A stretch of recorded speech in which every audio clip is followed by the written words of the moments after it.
Hey everyone, this is Bitupan here. Welcome to the show. Health is the real wealth. We all understand this. But we should also understand that health does not necessarily mean the physical body. It's also the mental health, which is also important. With my guest today, I am going to talk about both physical and mental wealth and how important these two are, especially the mental health. So I am with Ritu Singhal, who is an author, an entrepreneur, and a life coach. She is a speaker with Arfin Khan's Coach to Fortune, the John Maxwell team. She has vast experience of counseling people of all ages, nationally and internationally. She deals with issues related to depression, anxiety, trauma, anger management, grief and loss, life transition, domestic violence, and spiritual empowerment. She has impacted the lives of 10,000 people in about 14 countries like US, Australia, UK, Nigeria, and many more. She is chosen as one of the top 10 most promising life coaches in India by US India based magazine Silicon India. From the entrepreneurial side of her, she is the chairman cum managing director of two companies. She is the recipient of prestigious award of Women Entrepreneur of the Year 2011 for Leaders of Tomorrow awards by ET Now Pan India. She received multiple other awards and nominations. She is the author of a beautiful book, A Story Can Change Your Life, which is a collection of 30 stories to transform your unhappiness to happiness. She is also a deeply spiritual person. She has been involved in a lot of philanthropic activities. She sponsored many children to cry, which is a global association for children development. She has made vital contributions to Sikhya. She has also been supporting Asara, which is project for the attendance of patients at government medical hospital. She is an active member of Sankalp organization, which is dedicated to support education and training programs for unprivileged students for civil services. She is also a member of Udayan Shalini Fellowship Program, where she personally mentors underprivileged young girls for their holistic development and to be able to lead a dignified life.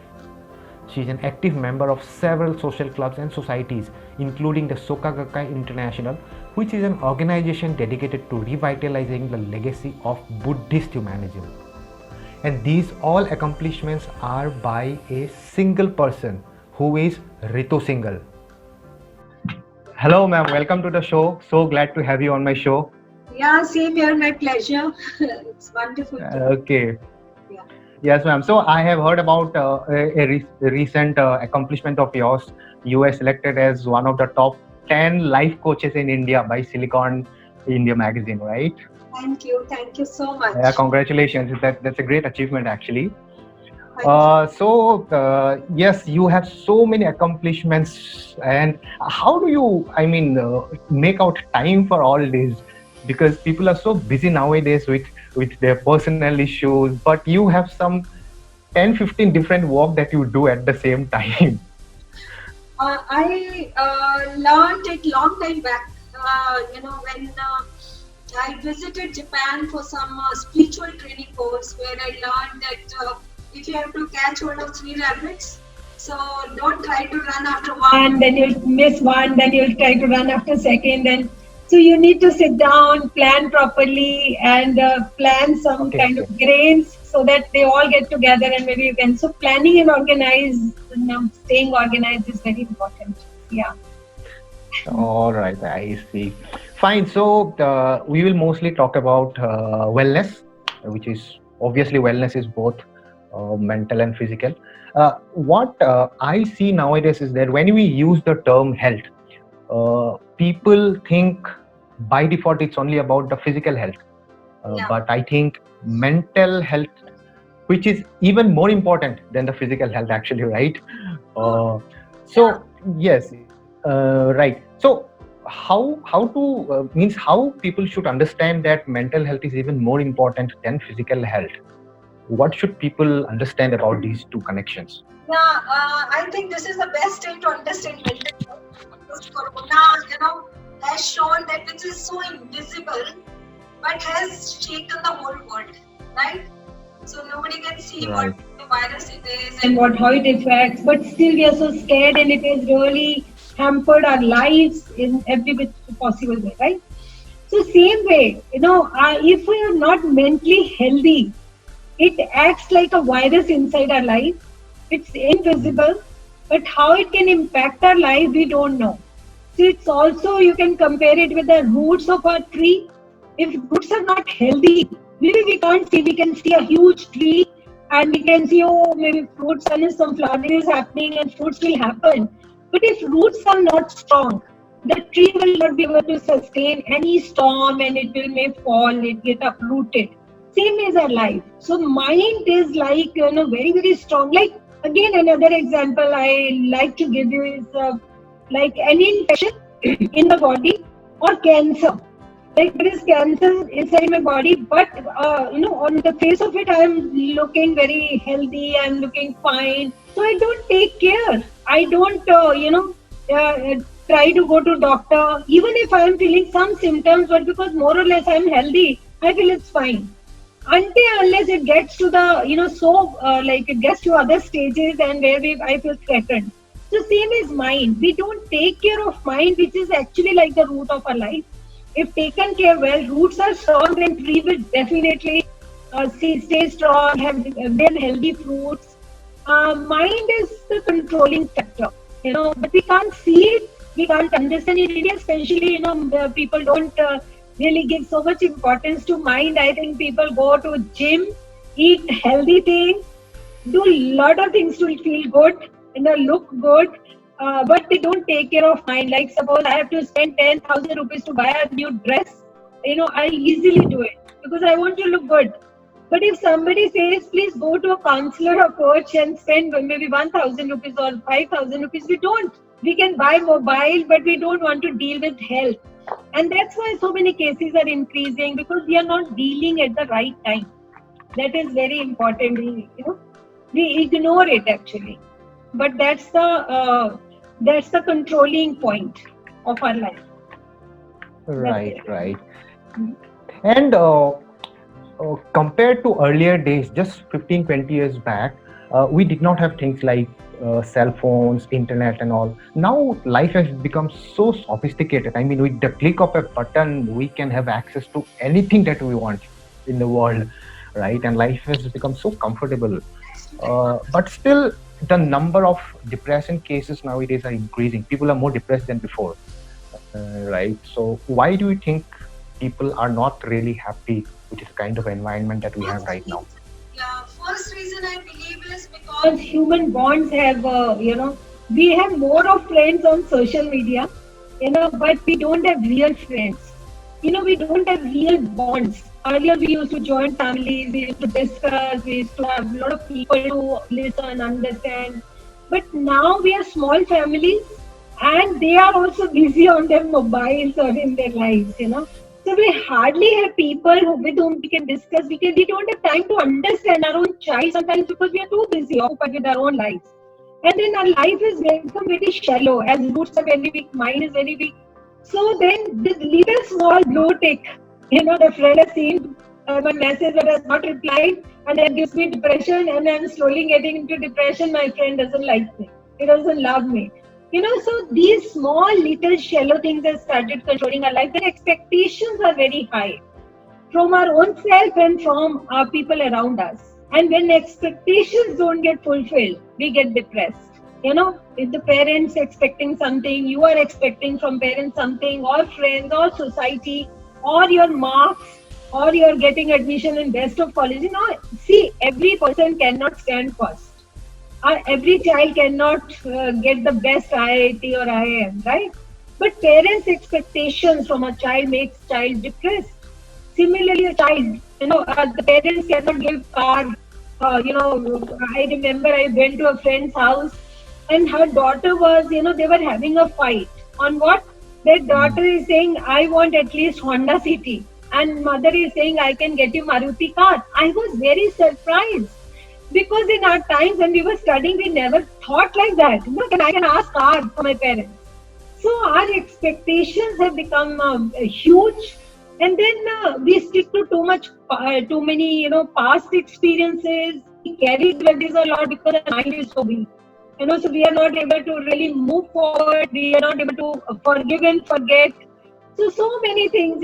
So our mind training is not there. See, we need training even to learn computers, to learn piano, to do a lot of things, physical fitness. We need trainings, right?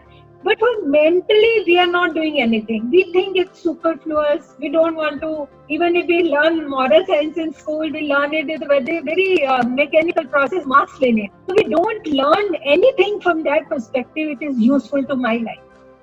So that is why our minds are becoming very shallow and very fragile. They just get, on any turn of events, we feel, oh. So I think it's more of expectation, and then comparison is huge. When a child he comes second in a class, the mother asks her first question is, who came first? How many marks did that child get? So what are we consciously, unconsciously, what are we doing? We are inculcating that competitive spirit that you also need to get that marks. You have not done good by coming second. So we have become too competitive. Like I'm running an industry, so many people, they say, oh, your competitor has done this kind of sale, your competitor has got another industry, your competitor has got another machinery. So if a person who is not mentally strong, he will get affected. He say, oh, I'm not doing well. Oh, my competitor is so. So I always feel that my race is with my own self. I don't have to compare with others. I have to compare with my own self. Yesterday, what did I do, and today, what I'm doing. If I'm doing slightly better, I'm good enough. If I'm learning, if I'm growing, that's good enough. But this kind of mental training we are not doing these days. And even if we are doing, we are not taking seriously. Like I go to many colleges, universities, corporates, but I feel they feel it's part of training because HR has to hold such training for top management, or so they hold it. But the essence that how they need to change and imbibe, they don't understand. So that is why it's becoming bad day by day. Also, secondly, we are not able to deal it at the right time. We are so lonely and we don't go to a right person because there's a stigma. If I go to a counselor, we feel, oh, maybe what will people think? Or, so we don't understand. If we have a pain in my leg, don't I go to doctor? If I have a headache for 2 days, 3 days, don't I go to doctor? So why I hesitate to go to somebody who can help me to understand that for last 1 week I'm feeling very sad and I don't feel like getting up and doing work. So people are not understanding that they need to talk it out, they need to get solution of it. And when it continues for a few days, it becomes depression. So we have to deal it at the right time. That's what also I believe. Yeah. In fact, I have actually myself suffered from depression and OCD when, OCD, right? Obsessive compulsive disorder. When I was a child, yeah, when I did not know that these things have got technical names also like OCD and depression. I just thought that, because I was in 6th, 7th standard, and I just thought that something is wrong with me, that's all. But later when I grew up and when internet came, I heard one of my friends talking about something called depression and OCD. Then I overheard him. Then I started looking on Google, and that is when I came to know, oh, this is the exact thing that I myself had when I was a child. In fact, I actually fought both OCD and depression without even knowing their names. So what did you do? You had to take some medication? Did you? No. I did not even know that these are called depression and OCD or something. I just knew that I had some problem, that's all. Only after growing up, I realized that, oh, I had some problem when I was a child. I don't know when, with God's grace, these two, OCD and depression, actually, they went off without even me trying to get rid of them. Now, in between, you mentioned about an example of expectation. You gave an example of vehicle, Honda City, right? So these kind of expectations are increasing. Do you think the media and news are also responsible, especially the media and Bollywood and all, because they show the kind of things, the lifestyles that people live, but in the reality the person actually has to go to a job or has to do some mazduri to earn money for his daily life. But what he sees daily is somebody going in a Lamborghini and going with some girls. So the expectation is somewhere else, the reality is somewhere else. So do you think this media is also creating the difference of expectations? I believe yes, it does impact our life, of course. But point is that how are we training ourselves since we were kids, or we get to continuous training. That's very important. Like I have two daughters. So they are now 26 and 21 young girls. So, Okay. I nurtured them to be like that. They through the media, through the Bollywood, they only like Chakri India, and they like such movies, Three Idiots, which really help them to learn something rather than just watching the movie, the cars or the girls or boys or fashion. So they learned, the values from there. That how can somebody succeed in life? What kind of determination is required? What kind of spirit is required? So they like to watch those movies. So media, everything has been there since I think time immemorial. So it's changing though with time. Of course, it's growing.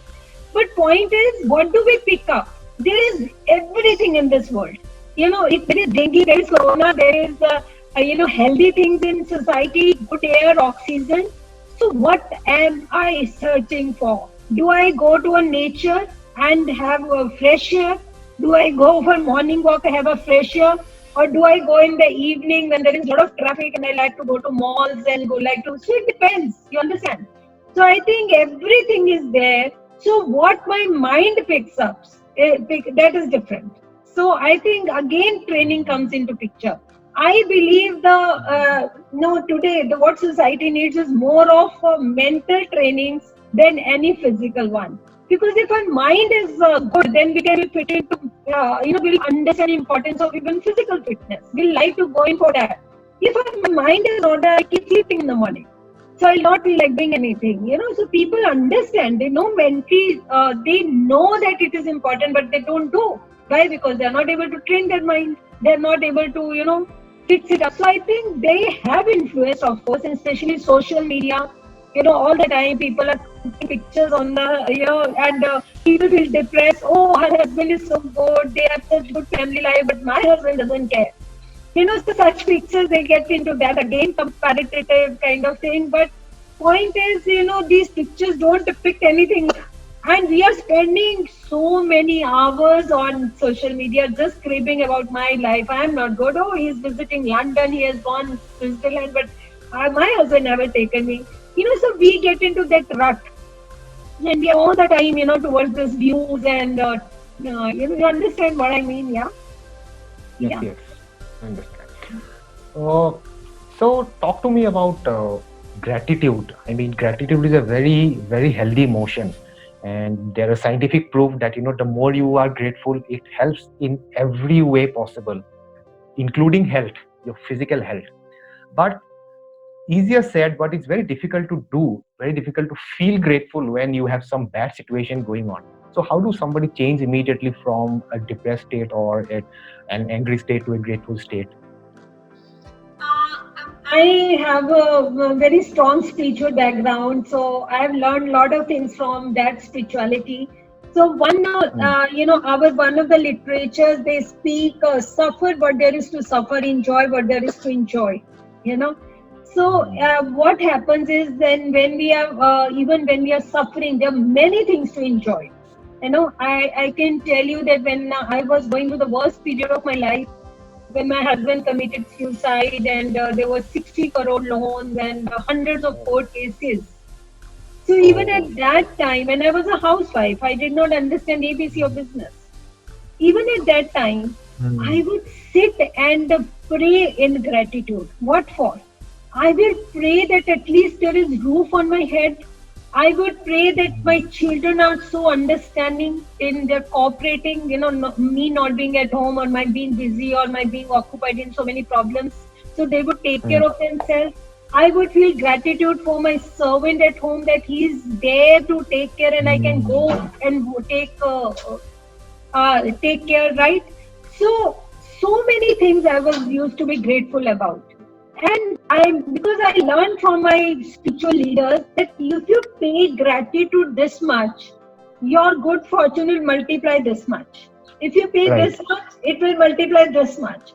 But if you're cribbing, you're complaining, and your life will be multiplying in a negative way this much, this much, this much. So this is what I learned. So I would actually, and also I learned that gratitude is only complete when you have tears in your eyes. You feel thank you so much. I remember once my daughter, she was discussing, they were 8 and 13, very young at that time. I'm talking about 2007 when it happened. So once we were lying and she said, Mama, so many bad things happen, life is this, life. I said, don't say that, be grateful. She was very shocked. What is Mama talking, what is so dare to feel grateful about, so many bad things have happened. I said, Ishani, just imagine if something happens to any one of three of us, then if I fall sick, then if your little sister falls sick, then if I die, then so there is no limit to bad things, right? So whatever we have, we should be grateful and then try to keep improving on other things, keep working on other things, right? So I feel gratitude, and more I felt gratitude. I believe I had very high life state because I could value those, and I was happy that at least I have those great things, right? So, and my life state was different. I was joyfully trying to deal with things. If I would have only feeling, oh, this is not right, that's not right, what to feel gratitude about, I think I would not been able to handle things. Gratitude is, I think, very, very, very important phenomena. And it's not, these days I am doing FB lives, and I gave that exercise to everyone. I said, please call somebody you feel grateful about and to whom you have not called in last few days or few months or few years. And they did that exercise. And it was such a fantastic exercise that the people they called, like maybe their old teacher, maybe some aunt, maybe some brother, or maybe some friend, and when they called to say, thank you so much, we are so grateful you did this, that, those people had tears in their eyes. They started crying. They couldn't believe. They said, you called for this? What a fantastic thing, So how you connect to human lives. Then second exercise I gave them, I said, please make a list of people you're grateful for, things you're grateful for. And few ended up at 4 and 5. And I told them, if you, the longest list I will get, I will give them prize. I give them a book. I've written a book, A Story Can Change Your Life. I said, I'll give you that book. And, you can't imagine, I got a list of 100, 120, because we forget how many people we can be grateful to. Our lives are so connected. I am grateful to the farmers who are sowing the things for me. I get fruits, veggies. I am grateful to the vendor who comes and delivers that. I am grateful to the newspaper vendor. So many people. If they would not have been there, I would not, have been surviving the way I am, right? So many things we are grateful for. Yeah. So tell me about your book. You just mentioned about your book. So from the title, we can understand that, title is very nice. It's from unhappiness to happiness. But tell me more about what people can get from your book. A story can change your life. So there are 30 stories. And this story will shift your unhappiness to happiness, basically. It will transform how.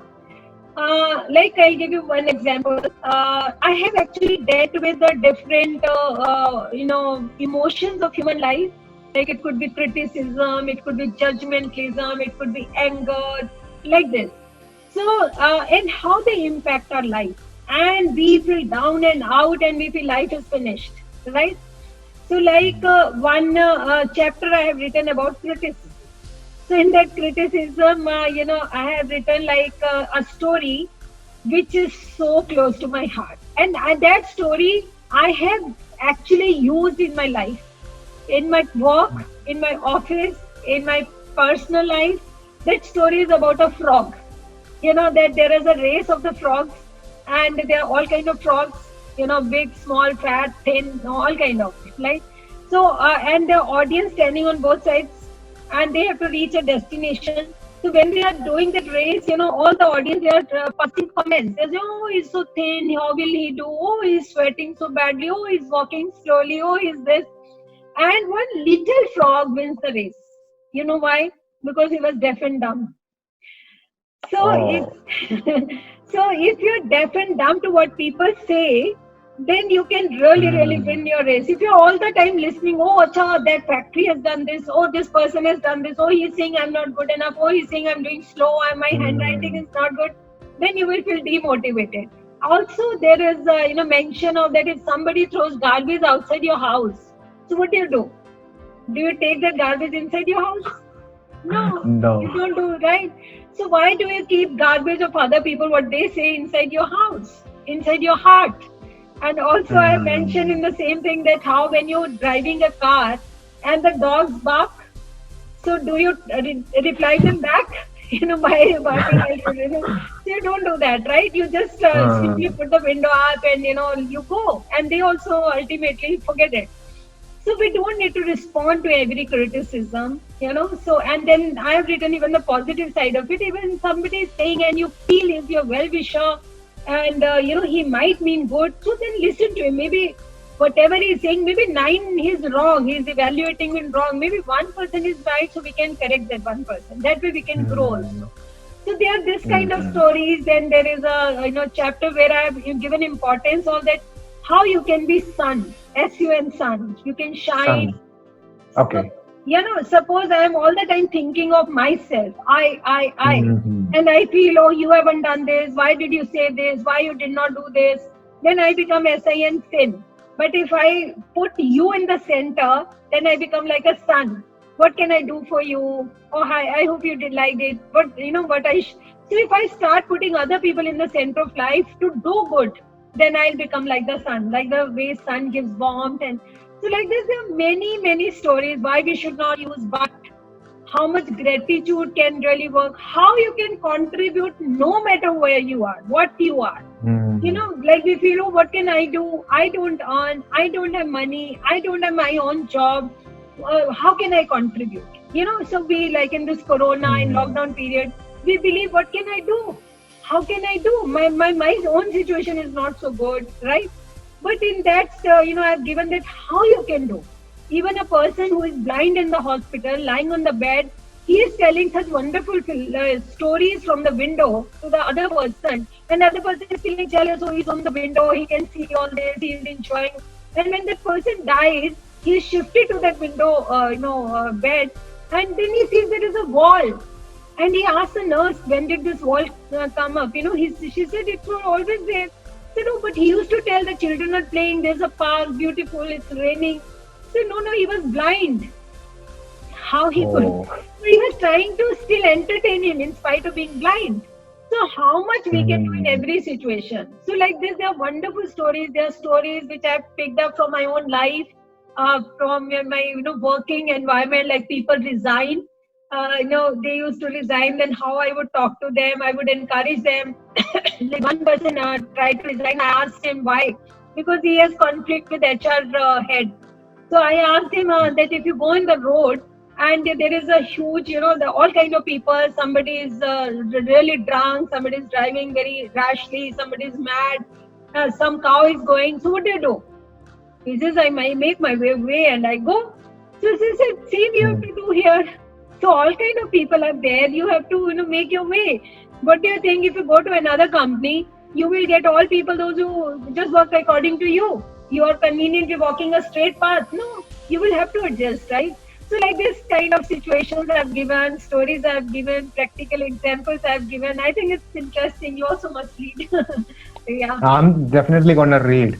And viewers, you should also order this book. And so for the viewers, what you can understand from this conversation is that the one message that I can take is that being grateful is very important. We have, as she told, we have a lot of things to be grateful for. Even if you are on your hospital bed, we have still a lot of things to be grateful for. Like she told her own story, it's a very it's very so sad to know that she lost her husband in some tragic accident. But still, she said that she started feeling grateful because she had other things, so many other things in her life. See, in such a situation, she started feeling grateful for herself. So I think you should also do that. And it is also scientifically proved that the more happy you are, you will also be physically healthy. When you're mentally healthy, you will be physically healthy. It's scientifically proved. Our mind and our body are connected actually. So anyways, yes. So any last, before I conclude, any last words of wisdom for the viewers? Yeah, I will just say, please keep your mind so healthy. Please don't, avoid making investment in terms of time, in terms of intellect, or reading good books, or meeting good people, or even need coaching or counseling at the right time, so that the problem does not turn into a medical problem, psychiatric, or serious depression. Because I have seen my mother, who was a depression patient and who went through electric shock, when I was a kid. So why? Because we could not understand. We thought it's a habit, it's a nature, that's why she's doing. We could not understand. So if you're any near and dear ones who is going through certain phase that is continuously for at least 1 week, you must, make note of it, and please deal with it. And before even that happens, if you can really train your mind with good books and good company, good friends, it says, you are known by 5 people you associate with. So associate with good people, and keep good habits. Even fitness exercises really secrete those kind of hormones. I have a YouTube channel, Life with Ritu Singhal, in which there is a video of hormones. So, happy hormones. So if you are doing fitness exercises also, they secrete some kind of hormones, you can easily get out of sadness and depression. So please, they are connected. As he's saying, psychosomatic, WHO has also come up with the theory that the body and mind, they are one. So we need to take care of both equally, spend equal time to both, and do invest in that. Don't take it lightly. Mental health, yeah. Okay, then thank you so much, ma'am. It was really nice talking to you. Same And here. yeah, and I hope I'll connect to you soon again for some other topics about health and wellness. All right.